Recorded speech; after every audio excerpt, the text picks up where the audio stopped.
And here we go.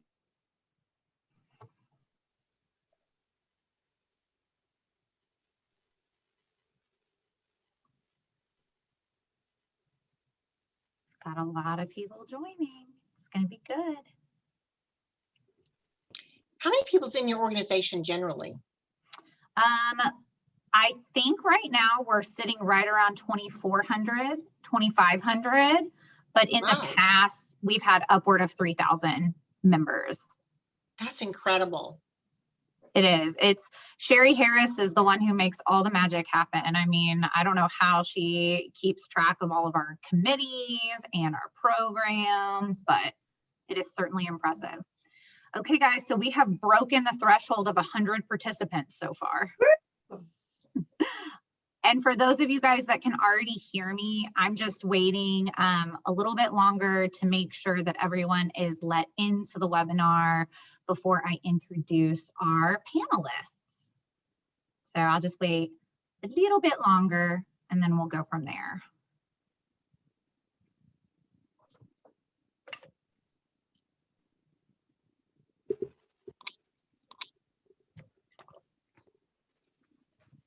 Okay, I think I'm going to go ahead and get started.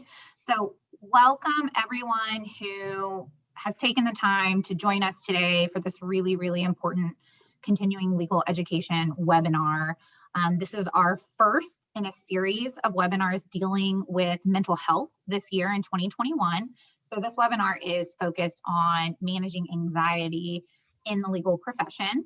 We have been approved for an hour of ethics credit, hooray, which is always a little bit hard to get. So Sherry Harris is going to drop that course number in the chat so you guys can all get the necessary credit. Before I introduce our panelists, I just want to remind everyone that there is a question and answer feature at the bottom of your screen. It should be right in the middle. And so if you do have any questions for our panelists as we go through the programming, please feel free to drop that in the question and answer box, and I will do my best as the moderator to try and field those questions and have those issues addressed. So first, for our anxiety panel, we have Dr. Lisa Elliott, who is a licensed psychologist and neuropsychologist at Cook Children's Behavioral Health Clinic in Denton County. She specializes in psychological and neuropsychological testing and treatment in areas such as anxiety, depression, and mood disorders. She has extensive experience in educating professionals, young adults, parents, and children on these topics that have a profound impact on all of our lives. We also have Judge Melissa Bellin, who I'm sure many of you are familiar with. She is the presiding judge over County Court at Law number 2 in Dallas County. She also has a bachelor's degree in psychology, so it's perfect for this panel. Prior to becoming a judge in 2018, Judge Bellin served as an attorney for 15 years and also somehow managed to give back to the community through volunteering her time to pro bono matters and participating in various bar associations, including the DAYL, the Dallas Women Lawyers Association, and the Dallas Trial Lawyers Association. We are also joined by Maylee Ortiz, who is Managing Counsel of Employment at Toyota North America. She's also a former DAYL president and is currently a facilitator for our fabulous leadership class with DAYL. She's passionate about mentoring law students and young lawyers. She also has a husband and 2 very adorable children, and somehow finds time to write a really, really inspiring blog called Maybe Exploring the Possibilities. So make sure to check that out. We also have Mr. Andy Jones, who is a dear friend and law school colleague of mine. He's a plaintiff's trial lawyer at Sawicki Law Firm with a focus on personal injury. He's board certified. He is a board certified civil practice advocate through the National Board of Trial Advocacy. He's also DAYL's current president-elect, and Andy lives with his wife and also 2 very, very adorable, sweet children in the DFW Metroplex. So with that, I thought that we would start off this webinar with a discussion of anxiety, generally speaking. What is it and how does it affect the brain and our actions? So Dr. Elliott, if you could just kind of give us a little bit of context about what we're going to be discussing today. Okay. Well, I know we all experience episodes of anxiety, sometimes a little bit more intense than others, but there's a difference, and it's important to differentiate between what are those moments versus what is truly an anxiety disorder. And that all boils down to severity. So if it's impacting your functioning, if it's constant like autonomic response that you have, or if it prevents you from engaging fully in life, then it's something that's going to be important to look at. And the thing that's nice now, we know with a lot of medical research, is that anxiety's real, depression's real. It's not something you just pull up your bootstraps and get over it. It's not, just get beyond it. It's not that. There is actually a neurobiology piece to this. So when anxiety occurs, what happens, our body is flooded with these stress hormones, predominantly adrenaline and cortisol. And what happens with that is that's what creates that fight, flight, or flee response. And I'm sure everyone has heard of that. And when that occurs, our body stops digestion, our frontal lobe stops working, it doesn't able to respond, because the whole goal is to get our body out of that difficult or dangerous situation.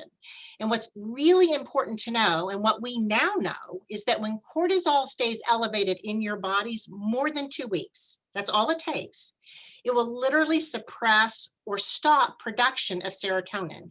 And serotonin is the neurotransmitter in our brains that helps regulate anxiety and depression. So sometimes we have to be willing to add that serotonin in a medical form back into our bodies, right? And whenever you are consistently dealing with anxiety, your amygdala actually enlarges. And why the amygdala is important, it's this little tiny almond-shaped structure that's in the limbic system, midbrain of yours, and it kind of acts like your watchman. So it is constantly on alert to perceive if there's danger or anxiety or something that we need to be prepared for. So then when it does, what it does is it signals to the hypothalamus that we need to send out these stress hormones. And so then we're responding to stress. And once again, frontal lobe functioning, higher order thinking, reasoning kind of stops. So if you're constantly anxious and you kind of have more of an anxious brain, what that means is your amygdala is going to be enlarged and it's going to be hypersensitive. So it's going to be constantly responding, perceiving and responding to false alarms. So we're going to see everything as an anxiety-provoking situation. And that's one of the reasons why individuals that have an anxiety disorder might be always feel more threatened. So what this does over a period of time, it reduces our rational thought, because our brains are always dealing with those stress hormones. And when that happens, we might actually end up engaging in more erratic or irrational thought. And then finally, what happens is anxiety trains our brains to hold on to these memories, these stressful, difficult, challenging memories. And over time, it will rewire your brain so that's all you remember. You'll only remember the failures, the disappointments, the danger, the threats. And if any of you have ever worked with children or adults that have had trauma early on, and you know about the adverse childhood events or ACE studies, that's what happens. It will rewire your brain. And so what you're saying, Dr. Elliott, is that this is truly a chemical and physiological issue that we're dealing with. And it's not just you're crazy. Right. Or just get over it attitude. Exactly. Absolutely. So it helps normalize that this really is real. Absolutely. And to that same point, I want to share a little bit of statistics with our audience, which is that the American Bar Association reports that 64% of attorneys experience anxiety in the workplace, and almost 20% of that population report severe debilitating anxiety. And so in an effort to normalize this and really just open up discussion, I'd really like to hear from some of our other attorney and our judge panelists regarding their experiences with anxiety in our very, very stressful profession. So May, what's your personal experience with anxiety, and how are you seeing young lawyers such as perhaps your mentees or yourself personally impacted by this? Thanks. You have to forgive me. I hear the dogs in the background. But well, first of all, with Dr. Elliott, I mean, when you just describe that, I feel like so seen, right? Like I'm like, oh, that's normal. That is what's going on in my brain. So I really appreciate that, and thank you for that. Hold on one second. just the new normal. We're I all know getting used to. it is. It is. And then when I think about how it shows up for me, I one of my earliest memories of knowing that I had anxiety, again, I didn't know when I was before age 5, but looking back again through working with my own therapist, one of my first memories of anxiety was when, for whatever reason, I got in my head that I'm on mute because I got kids doing the same thing. Yeah. So so sorry. power to you, man. Yeah. But my earliest memory is that I got in my head that, if I said my prayers, I had to say everyone's name in my prayer, or else they would just die. They would just die. And I don't know how that got in my head, but there were many a nights when I was young, really young, like this is before age 5, where I would literally stay up all night saying my prayers and like, oh, I forgot that person. Oh, I forgot that person. So that's my earliest memory. And then where it showed up for me the worst was when I didn't have postpartum depression, but I had postpartum anxiety. And with Olivia, my first child, for 12 weeks, my entire maternity leave, I could not leave the house. I just couldn't leave the house. And Jason, my husband, was really, really worried about me because normally I'm independent and out and about, but I literally stayed home. And then as far as my mentees, what's really exasperated during the situation is the alienation. Not only the alienation, but also the comparison. I know I'm feeling like crap, or I feel crazy. I should just deal with it. What are my colleagues doing, right? Are they getting more work than I am? Are they getting more FaceTime with partners than I am? Et cetera, et cetera. So I think that's really just made it worse. And so thank you so much for sharing that with us, May. I know that as a strong leader in the legal community, I feel, for me personally, you were one of the first leaders that I grew up with, if you will, on the DAYL board. And so it helps me normalize my own experiences. And I think it's so important to share that. And so Andy, as president-elect and the only male on this panel, thank you so much for joining us. Can you tell us how you can tell that your anxiety levels may be heightened, and how do you monitor them, and how has it impacted you personally? Sure. And thank you for putting this panel together, Whitney. This is so important for the legal profession and our culture. And you did call it out. I'm the only dude on the panel here. But I think that is tremendously important that we dudes acknowledge that this is something that affects us as well. It is not limited to one gender or the other. You look at your bosses, you look at your partners, the white-haired old trial lawyers who've seen everything. I imagine they've all gone through it. And I bet if you talk to them long enough, they've had those experiences. And so, and I've sat on a lot of bar stools or in a lot of private rooms talking to dudes about how they share the same feelings, but we just don't talk about them. So it's important that public service announcement over, we need to talk about it too. As far as how it has, impacted kind of my legal profession, I remember the very first year I was a lawyer, everything was coming at me fast and furious, and everything was, I got to a point where I went into my old firm's file room. I opened the file. I found it did not have the thing that I desperately needed. It was an empty file, drove me nuts. And I just sat down between the files and I hoped no one would find me. I just did not want to talk to anybody, go anywhere, do anything. It was like crawling into a cave. So that was a moment to me that said, hey, something is wrong. You've got to do something. Because we are lawyers. We have to be out there confident and aggressive and doing our stuff, and don't want to hide between the files. Something is wrong. And to that end, over the years, I've kind of come up with, I call the concern, worried, afraid graph or continuum or whatever you want to call it. But if a stimulus comes into my world and I'm concerned about it and it's commensurate with the thing, like, email from opposing counsel, that should be concerned. That shouldn't be afraid. You shouldn't get that flight or fight response. So then if I were to get a totally normal thing, an email, a phone call, and it makes me afraid, that says I'm too wound up, my anxiety is too high, and I need to do the things to get better, because it's not the stimulus that's making me afraid. It's me and my gigantic amygdala that is making me behave this way. So I commend to you the concern, worried, afraid graph. Like, my child is in mortal peril. That definitely is afraid all the time, always. So you can see how this works. Happy to take questions on it. I love that. That's such like a realistic way to put everything into perspective, Andy. And Judge Bellin, as a judge, how do you see anxiety in the courtroom or in lawyers generally speaking? In your opinion, is it common? It's really common, but I think you all try your very best to hide it in court. But it comes out in various ways, and it's human.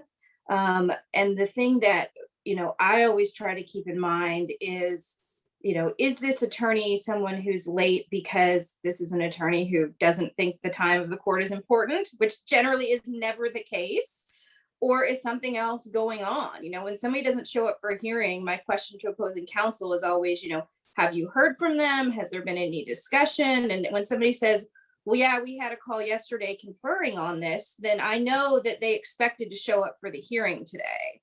And so that puts me in the frame of mind of, okay, we're going to table this till we figure out what's going on. Sometimes stuff happens. We're all doing most everything remotely. And so if your internet went out because your neighbor's putting a swimming pool in and they cut the fiber like that, and you're panicking. But I also see it a lot on these virtual hearings when something goes wrong, when your microphone isn't working, when the sound isn't clear, when you can't share a screen. I can see the physical start of the meltdown that I know that attorney is just hoping they can get to the end of the hearing before they actually have the meltdown. And for us as judges, one, we have to recognize it. There are some of us who are newer to the bench like I am and who was a litigator before that. And I think that maybe gives me a little different perspective than someone who has been on the bench for 16 years and maybe has certainly not forgotten what it was like to practice law, but it's just not as ready in their brain. And for those of you who don't come to court, it's the same thing for you.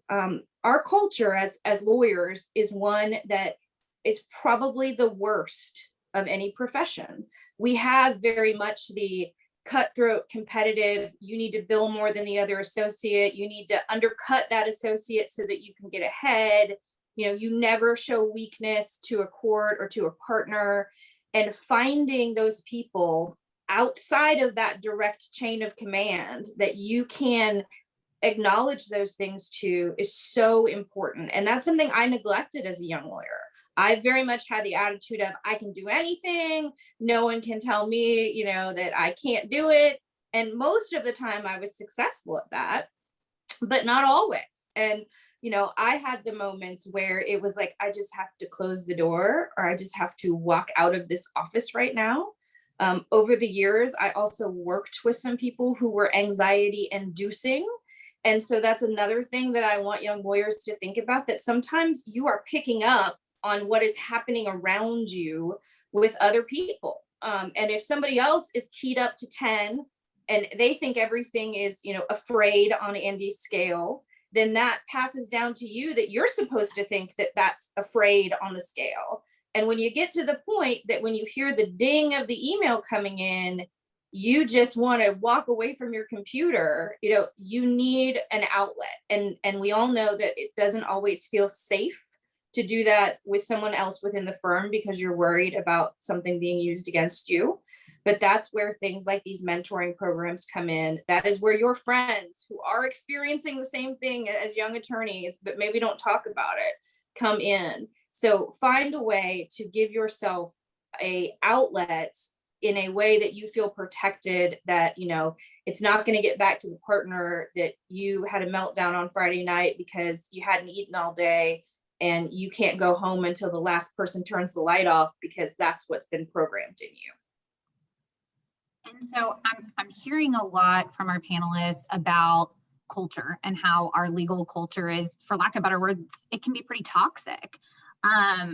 One of the responsibilities, in addition to all of these external pressures that Judge Bellin talked about, whether it's the court or a partner or a colleague or opposing counsel, we also have the pressure of our clients. And as attorneys, the Texas disciplinary rules require us to always have competent and diligent representation of those clients. So, Judge Bellin, if an attorney is experiencing severe anxiety such that maybe it does impact their ability to present a case or present at a hearing in front of you, what is some advice that you think that you can give to them in your position as a judge? And what do you believe judges can do to help kind of change this culture? I think for us, it is tough because there are many judges who were so ingrained in that culture. Sometimes I refer to it as the hazing culture. It's the, well, I had to go through it, so you have to go through it. And, I have a different perspective on that. Several other judges have a different perspective on that.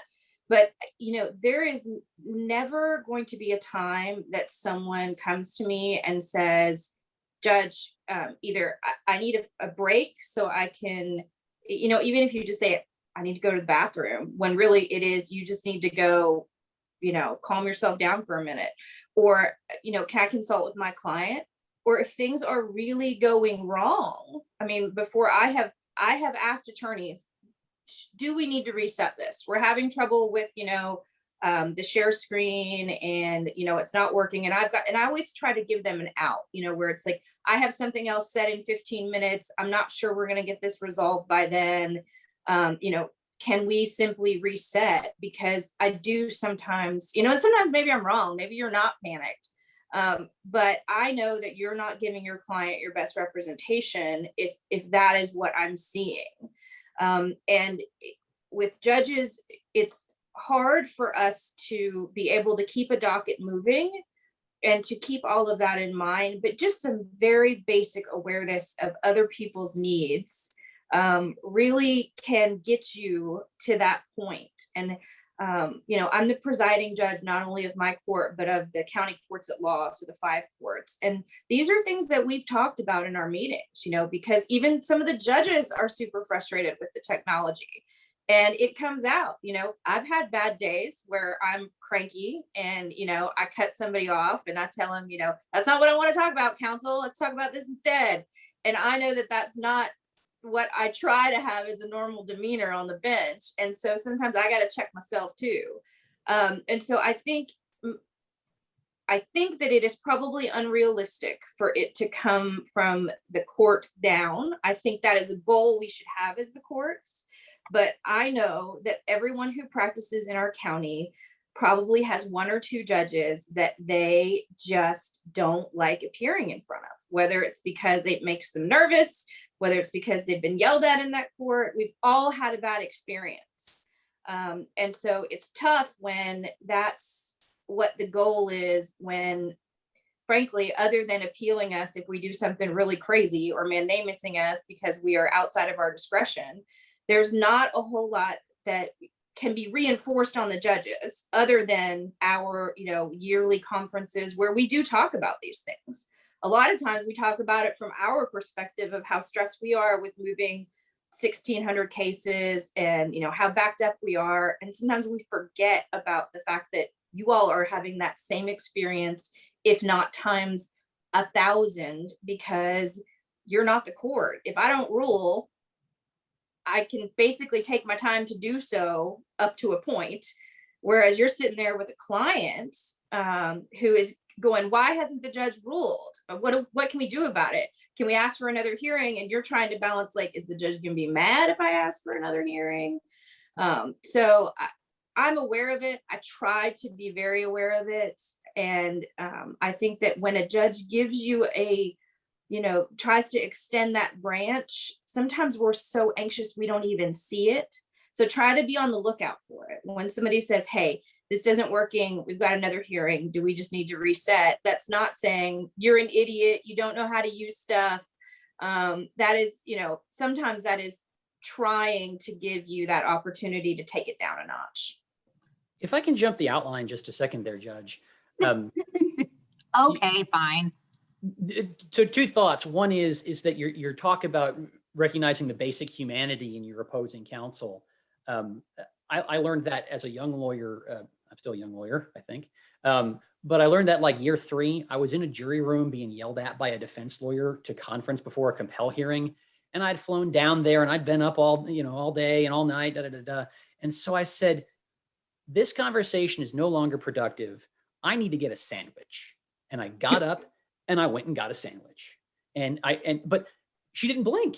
She was like, oh yeah, I guess that makes sense. Let's go get a sandwich. The basic humanity still applies. But the other point I wanted to raise, and maybe later on the outline, and I put it out there for everyone to talk about, but I think when we talk about what judges can do and the change from the bench or the change from the partners, I think there's a strong concern, especially with the younger lawyers, that, oh yeah, that's well and good when you're a judge or, when you're a partner, you've been through it. You can have the space to admit weakness because you have the family, the dog, and the white picket fence, and you can admit those weaknesses.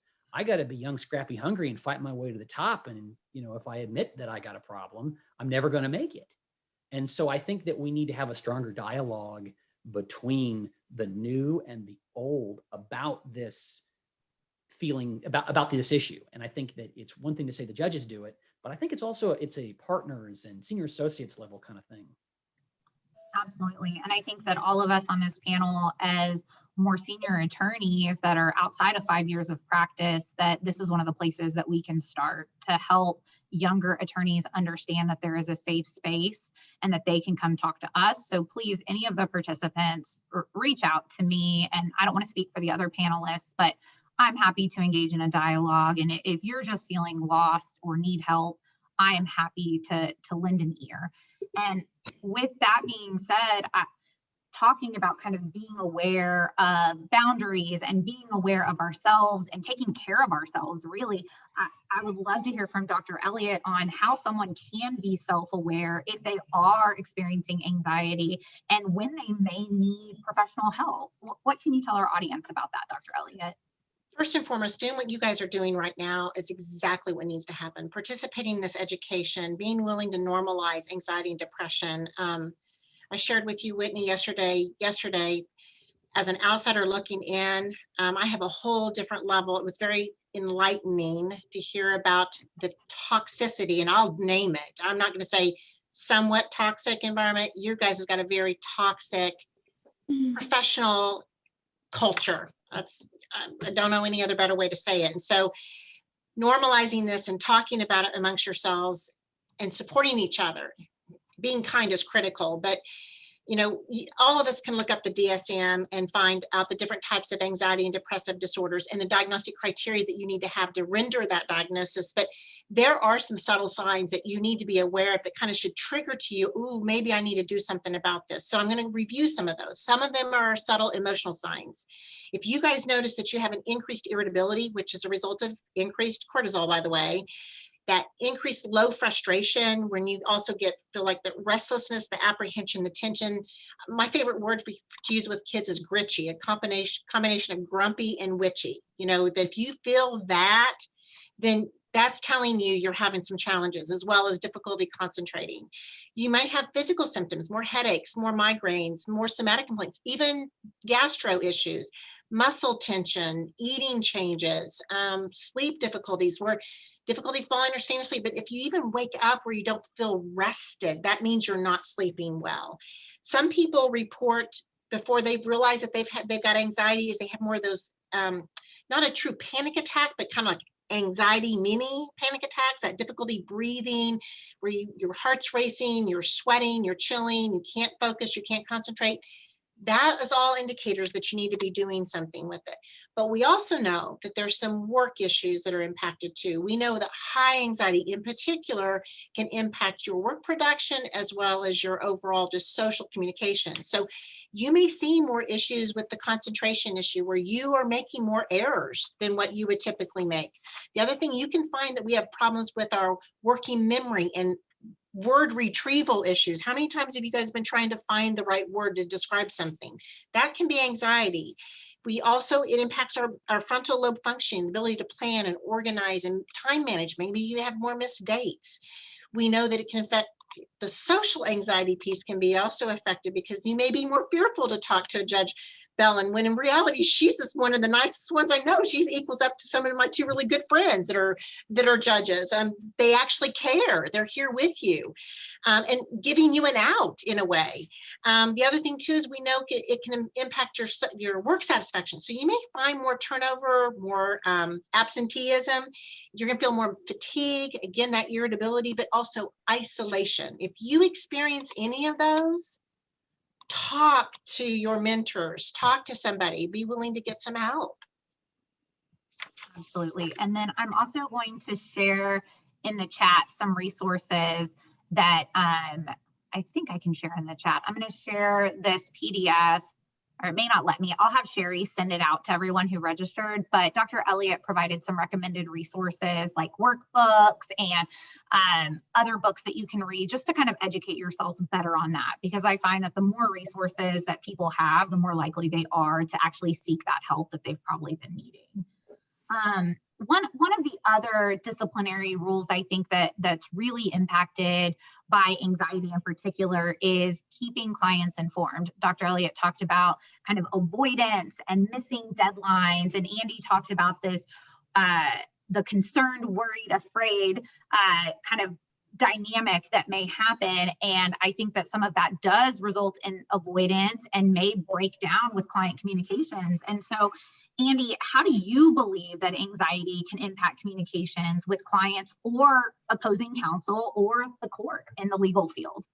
So I learned, I don't know where I learned it, but even before I learned, well, okay, I've been anxious since I was like 5 years old. I got the Deep Thinker Award in first grade because I wasn't talking to other people because I was ruminating on bad thoughts, but they thought I was thinking deeply. So anyway, I didn't realize that though till I talked to a counselor about it, and they're like, "Hey, guess what? That's anxiety."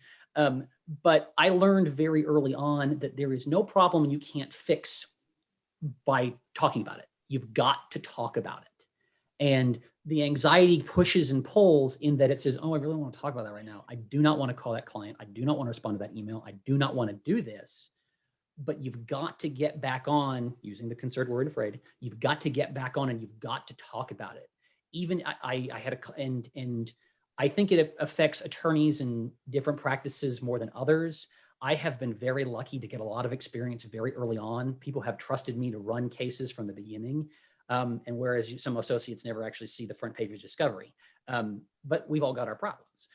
But as dealing with clients very early on, even if the conversation is, "I don't have anything for you right now," they know that you're paying attention. "I don't have anything for you. I will get you something." You got to follow up and get it to them.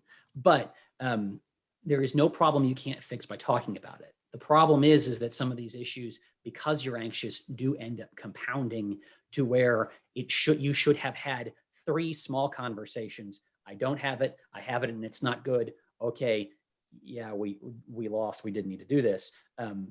Rather than you've missed the opportunities and you have to have the big bad conversation. It's so much more out of control. I've been lucky not to have to do that because I learned very on, you've got to have the lots of little conversations. You've got to force yourself to do it. I know that that's hard, but I think with opposing counsel, with clients, with the court, a lot of little communication gets it out there and really fixes any larger problems you may be having. It is tremendously hard to do. But I think if you got one takeaway for how to improve your practice based on anxiety, communicate, communicate, communicate. And can I add something quickly to that too? Because I think that has become even harder for most practicing attorneys, whether you are doing transactional contract work, whether you are writing wills, whether you are a trial lawyer, is clients have an expectation, because we are working remotely, that you are always available to them. And that often, for me, when I used to have clients that way before I know it got so bad for everyone, where everyone thinks you're available all the time, including opposing counsel. I was looking at something on Twitter this morning where somebody called somebody at 6:40 this morning about something that was not on fire. Like, that's just not, have some respect for other people's time. But with clients, it's hard because they do think that they're the only client and they're the most important client. But to Andy's point, even that quick 2-second email when you are frustrated and you're like, "Why are you bugging me again?" that just says, I haven't heard anything new from the court, or I don't have the draft back from the other side. I'll get back with you as soon as I do. That can de-escalate that. And that client may email you again tomorrow, but ignoring it because you're like, why are you emailing me at 9 o'clock at night? I'm not getting to this, and then waiting another 2 days. That's when the client ratchets up. And that's when you get to the point where, you may end up parting ways with a client. And as young attorneys, that is always one of our biggest fears, because we know that the partners are making money off of how much work we're doing. And if we lose a client because we are non-responsive, then that becomes that additional pressure coming down on you of, oh my gosh, I failed everyone. They're going to fire me, and you might find out that everybody thought that client was a giant pain in the rear and they're happy that they're gone, but you're going to panic about it for a long time before you actually find that out. Absolutely. And in that same vein of communication, and no matter how hard it is, trying to kind of fulfill those responsibilities, even if it's I'll get back to you later. What other tools do you use when you're feeling particularly anxious to ensure that you're meeting your work responsibilities? And what other advice do you have for young lawyers who may be feeling that extreme pressure? Yeah, I think first of all, as a lawyer, I always want to say these disclaimers, but I think I also have to be real that one size does not fit all, right? Anxiety shows up for us in different ways and at different times. And what works for me, or what I might have seen work for some of my mentees, may not necessarily work for you. But I think, in this collaborative nature that we're just trying to throw ideas out there, in case there's something that does work for you, I share this. But before I answer that, just to make a, kind of emphasize what Andy and Judge Bellin were talking about. If you create systems, it can help when you yourself are feeling erratic, meaning, I promise you, I did not have the number of docket in cases that Andy and Judge Bellin had. But even when I was in private practice, I set it up with my partners, my shareholders, as well as if I did have individual clients, a system. Like I will always update you every 2 weeks, even if there's no news. And I would enlist my staff to help me. And it's almost like once you create the formula and it's automated, that helps for when you personally can't be 100% there, right? So maybe come up with a system that works for you. Once a week might be too much. Every 2 weeks to me was like a really good cadence of letting people know what was going on. And then as far as like things to help, gosh, communication, not only just really to your clients, but really just talking about your anxiety really helps. I think the problem with anxiety is like that not wanting to talk about it and wallowing and ruminating and yes, and just suffering alone and then compounding that alone.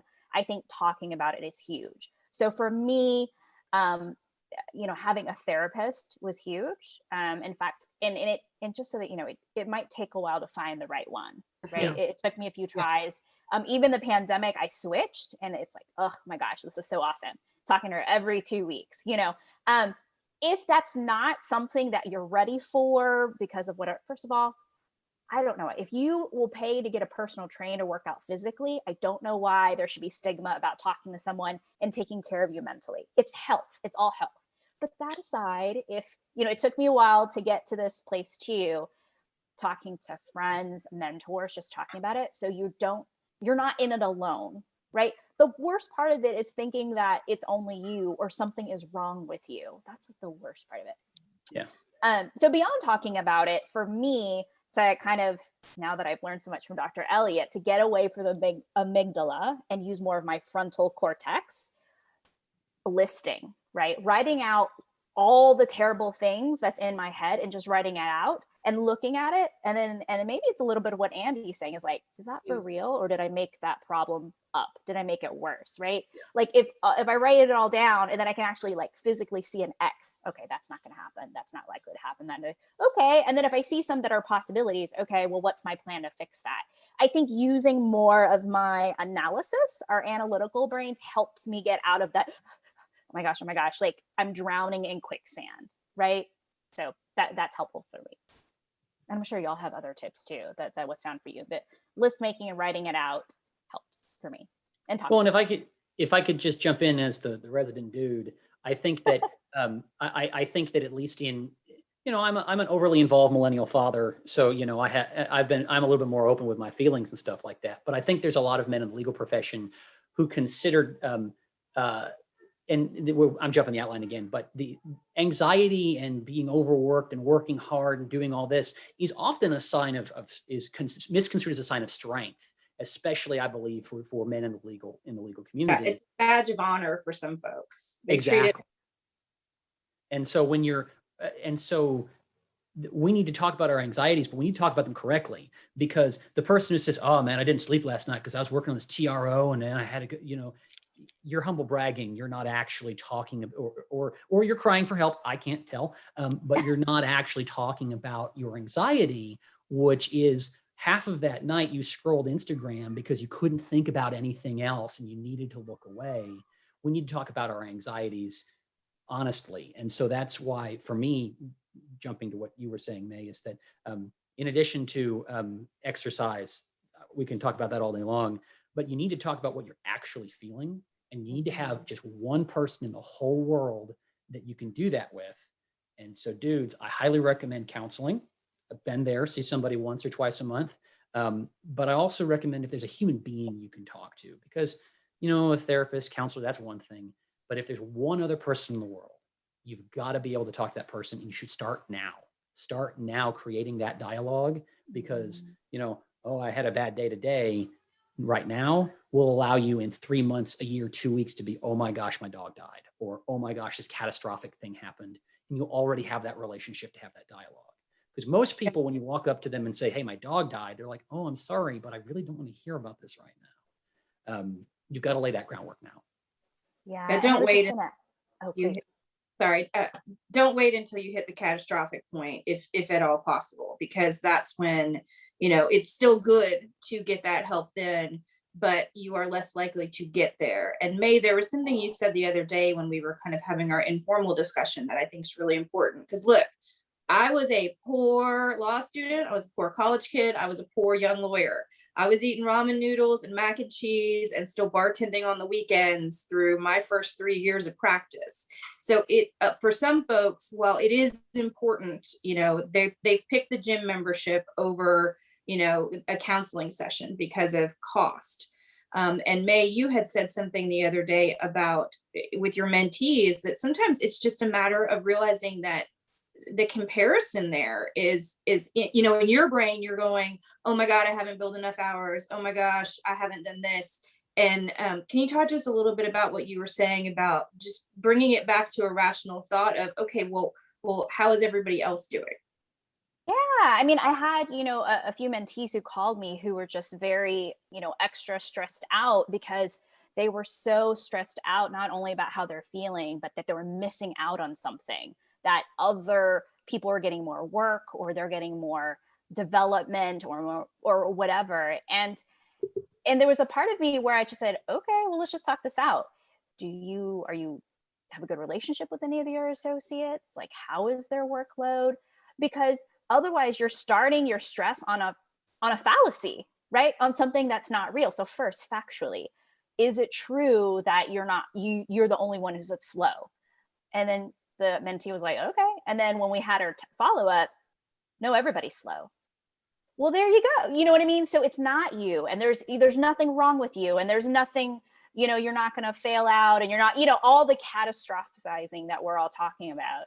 And then just something I would add, I mean, there's a part of it where like, I totally get, if you're listening to this panel, you might be, May, ain't nobody got time for that, or got too much work to do. I can't just start making a list of all the things I'm thinking about.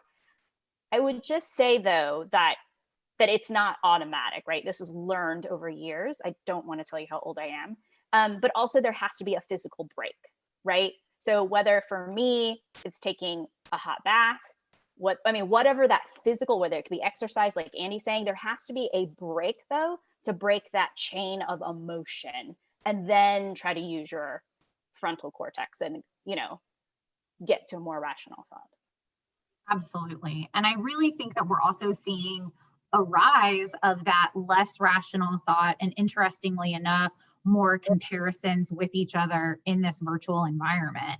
And so, Dr. Elliott, with the pandemic, are you seeing more anxiety?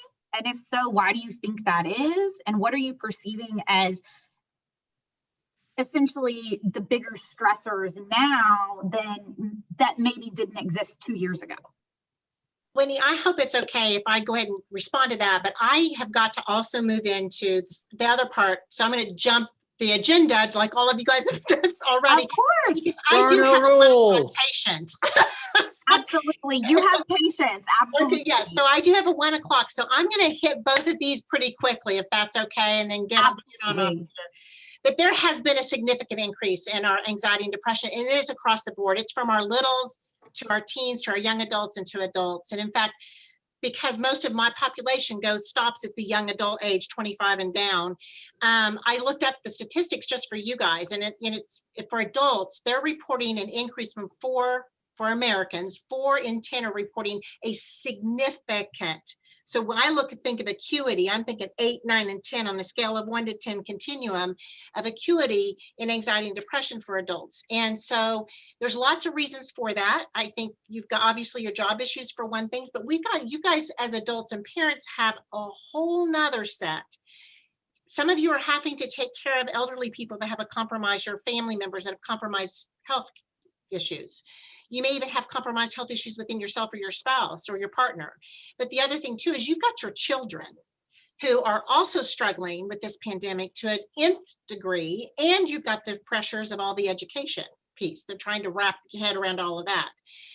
But then back to this very toxic environment that you guys have, my heart goes out to you. I think this explains why there's so much aggressiveness with attorneys in many ways, and not all of them, but I've had to deal with my share of them in 27 years. It's I get anxious when I get an attorney contacting me, because I don't like them. You know, I no offense, but I don't want to have anything to do with that aggressiveness. That's just, I want to problem solve and make everyone feel loved and be happy and content and all that kind of good stuff. So it's not, that's my anxiety point right there, is dealing with attorneys. So I don't know how you guys do it. And I think yours, if we had statistics on just your profession alone and coupled with the pandemic, I think it would be quite frightening. And I think you guys have got to work on changing your culture. And I think it goes from across the board all the way. So I am going to, and I apologize, but I am going to jump onto what we got to think about. So we have seen a massive increase in our parents resorting, I guess, to unhealthy coping tools, excessive medications, substance abuse, both alcohol and others, using prescription medications the way they shouldn't, using too much caffeine. So first and foremost, avoid the unhealthy, because it won't help you. It will never help you. The second thing is that you've got to practice the self-care. And May, you did a beautiful job, and so did you, Andy, on that. You've got to practice your self-care. And research shows quality eating and quality sleep are critical, but the 3 things that we can do that literally will increase the positive neurotransmitters in your brain is exercise, socializing, healthy, quality socializing. That's that talking piece, exactly what both of you were sharing, but also doing things for others. When we are proactively doing things for others, that has the longest impact on positive neurotransmitters in our brain. So then the other thing you've got to do is you've got to practice healthy thought control. Now, Andy calls it, I guess, concerned, worried, afraid. That is a great conceptualization, but that is cognitive behavior therapy. That is the value of having a licensed psychologist or licensed therapist that are quality people that can help, as you said, May, address your irrational thoughts, and let's put order to this. Let's cross them out. What is real? What is truth? Focus on that and take out that irrational thought process with it. But that is critical. There's tons of things you can do from a meditation standpoint and daily supports that you can do. But if those things don't improve, you need to be talking to someone. Join a self-help group, get into the mentorship program, talk to a professional. And you had mentioned you wanted me to address how to deal with loneliness. just as it is for children and teens, adults need healthy, positive social relationships. So you're going to have to find your little safety pod, your group of people that are willing to maintain good health with this process so that you can be together. You need to be going on walks with friends. You need to be doing religious Bible studies with friends. You need to be doing, whatever kind of painting classes, yoga classes, wine tasting and cheese tasting. Go do it in the park. Do these kind of things that's going to help give you, the socialization that you need to have, the human contact, and be kind. The things that's important is that to normalize, for you to help gain control is to normalize all of this by engaging in meaningful relationships and engaging in activities that give back to others. That is one way that probably the most important way that you can manage this. So much, Dr. Elliott. And really thank you again to our panelists, because that's what y'all are doing right now. I really feel that each and every one of you is giving back to our legal community right now by sharing your experiences, sharing your perspectives, and normalizing these issues. I'm going to sign off if that's okay. Absolutely, Dr. Elliott, thank you It's so been a much. joy. Yes. It's Thank been you for such a seeing pleasure. us. It's actually been very, very enlightening, but my heart is with you guys. We appreciate you, Dr. Elliott. Thank you so much. Bye-bye. Bye. And so Are we going to send her a gift basket for the 2 group therapy sessions she's done for us? Basically. We probably should. We probably should. I think we made her anxious with about how bad our culture is. Before you jump on to the next thing, Whitney, because you had asked about in this, the Zoom era, there's something else that I've been hearings. And I think that it makes attorneys more nervous because I'm staring at them all the time. It used to be you were at separate tables, or there might be somebody in the witness box. And if after I'd talked to you or listened to you, then I may turn and I'm talking to your opposing counsel, and that gives you a minute to gather yourself or to scribble some notes or to do whatever, or check your phone to make sure that, your associate didn't send you some case that you absolutely need. And now we're all just constantly watching what we're each doing. And I think that along with, everything in our society about appearance alone. I mean, none of us rolled out of bed and got on this Zoom. We all, at least, I think, Andy, even you may have blow dried your hair today. You put on, we all put on some makeup because we don't want to look like we're dead or just, and that's an additional pressure for folks. And I think for folks who, that is something that they never thought it. Sometimes it's just your facial expressions. You're like, oh my God, I never knew I made that face. And you realize you react to things that you've never had that mirror back to know that when the judge is like, you lose, that, you don't realize that you make a face back. And same ththing for me. Like, clearly I'm very expressive. There's no damping that down. I tried for like the first 3 months on the bench and I gave up because, look, I am who I am.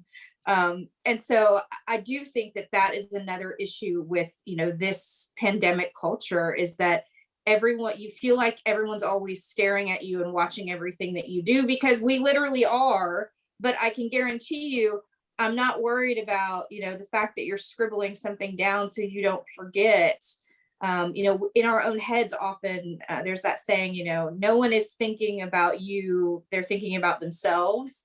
And so, but we do that. We all think, oh my gosh, look, they realize that, I didn't do my hair. They're thinking about the fact that I only have one earring in, or, whatever it is, or that my glasses are crooked, or that my tie knot isn't great today.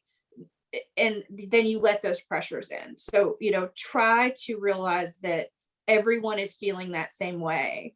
And that, I don't know if other judges recognize it, but I absolutely recognize it, that because it's the same thing for me too, where you all may have been looking at the witness, you're staring at me also trying to gauge, is she buying this? Is she getting my argument? Is she agreeing with me?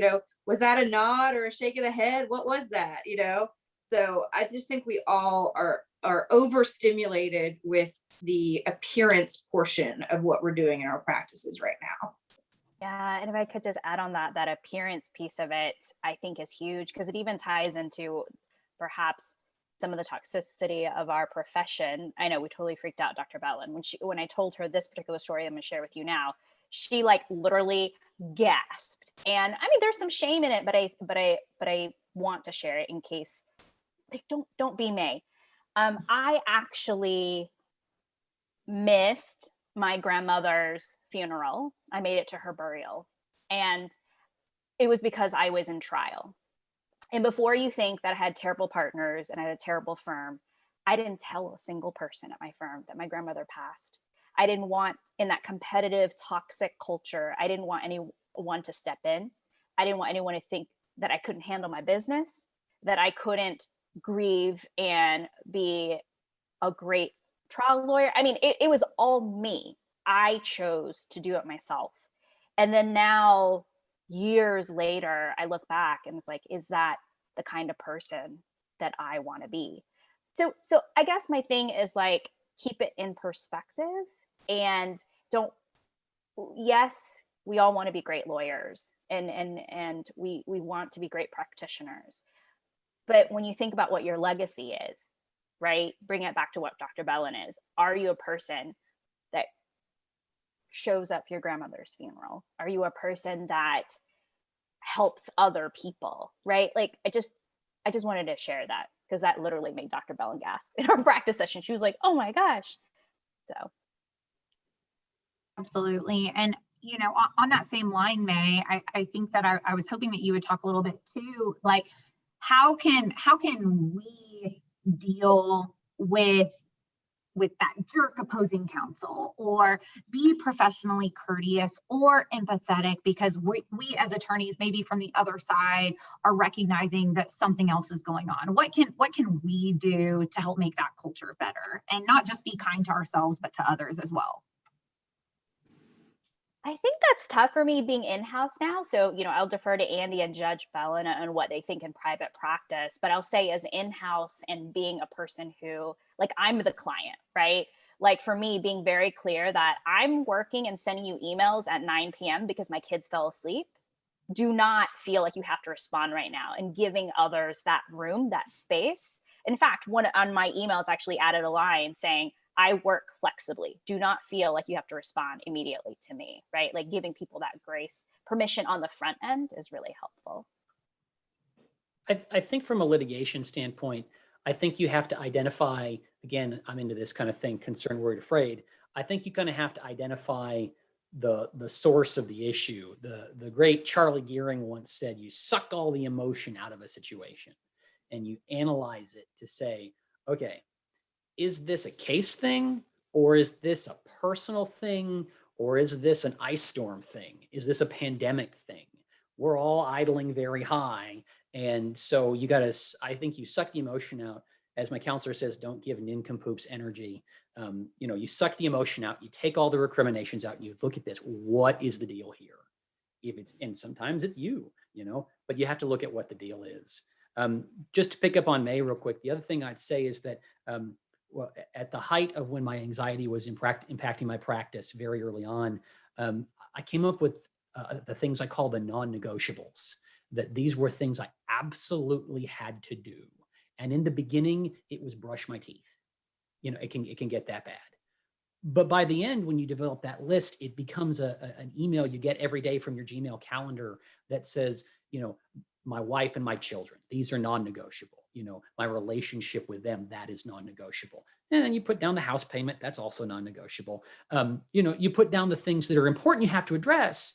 And when you get in that frame of mind to say, this is the way I got to look at my day and my life, a lot of the other stuff kind of falls away until it's thrust back onto you. And then you put up the concern, worried, afraid graph and see what happens. So.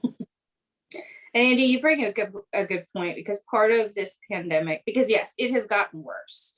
I mean, we've always had everybody who practices, no matter what your field is, there's at least one difficult attorney that everybody knows is the difficult attorney, and maybe you dread when you see them on the other side of the case, or, you know, and it happens with judges too. And then sometimes you have situations where, you know, I had a couple of lawyers last week who they were not talking to me, they were talking to each other in a hearing.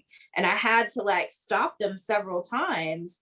And I finally said, look, I know both of you. I've had you both on many cases. You're both good lawyers. I don't know if this is like an oil and water situation we've got going on, where it's just these two personalities, or if it's client driven, or if it's because it's, 2 weeks after the ice storm and one of you, had a flood in your house. But y'all have got to fix this, because it's not good for your clients if we can't have a hearing where my court reporter can get a clear record, because y'all are just talking over each other the whole time. But to Andy's point, we lost all of our structure. And that's also what helped me deal. I mean, so you got the Deep Thinker Award. I was like the Organized Award, because I had like a day planner in like second grade, because that was the only way that I could function. In college, I worked like 6 on-campus jobs. I ran a radio station. I took more hours than, what was like the norm. I was in all these clubs. I did all this stuff. And I literally had every 15 minutes of my life planned out. And it worked for me, because I knew if I had a 30-minute block to write a paper, I had to write the paper in that 30-minute block, because there wasn't another 30-minute block. And that's how I started practicing. And that's how I started judging as well. And then when this happened, and there's no structure anymore. I don't go to the courthouse every day. I go to the courthouse 3 days a week.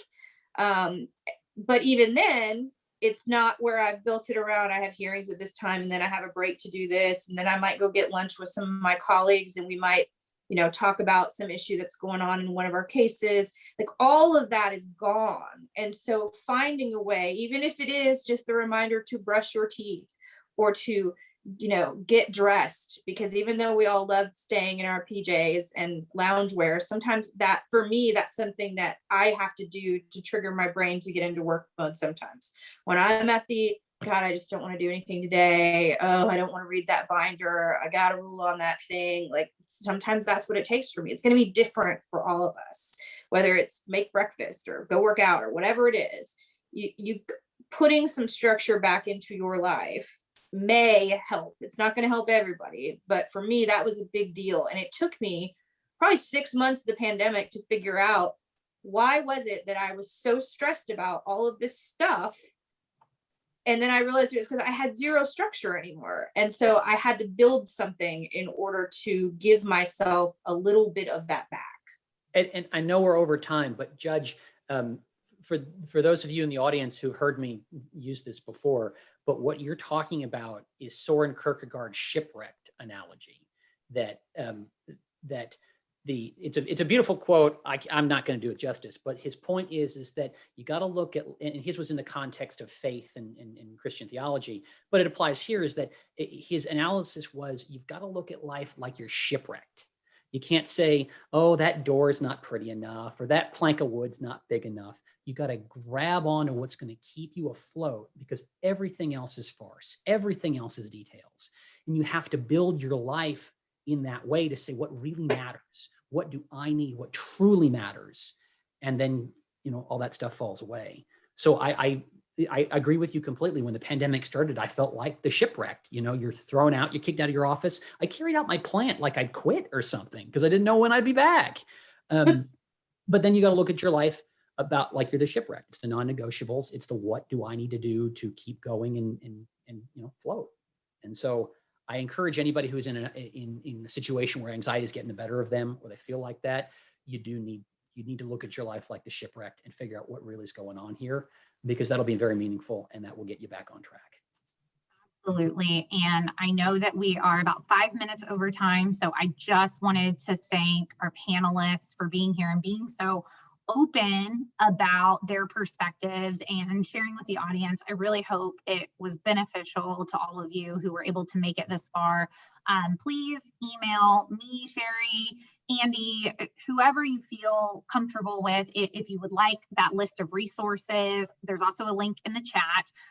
Additionally, the Wellness Committee with DAYL is working on putting together a list of both counselors and psychiatrists that have already been vetted by our members and whether or not they accept insurance. And so please reach out to us for a list of those resources. Finally, we have an upcoming depression CLE in this All Rise series on May 5th, 2021 at noon via Zoom. Our speakers are Erica Gregg from TLAP, Michael Hurst, former DDA president, Justice Mulberg with the Dallas Fifth Court of Appeals, and Shatai Joyner, who is a licensed counselor and also creator of the Unapologetic and Unashamed podcast centering around mental health issues. If you enjoyed this, I hope that you consider joining us for our next one. And thank you everyone again for helping remove the stigma in our culture. And you are not alone out there. Yeah, you are not. Not alone. Thank you, everybody. I hope you have a wonderful day.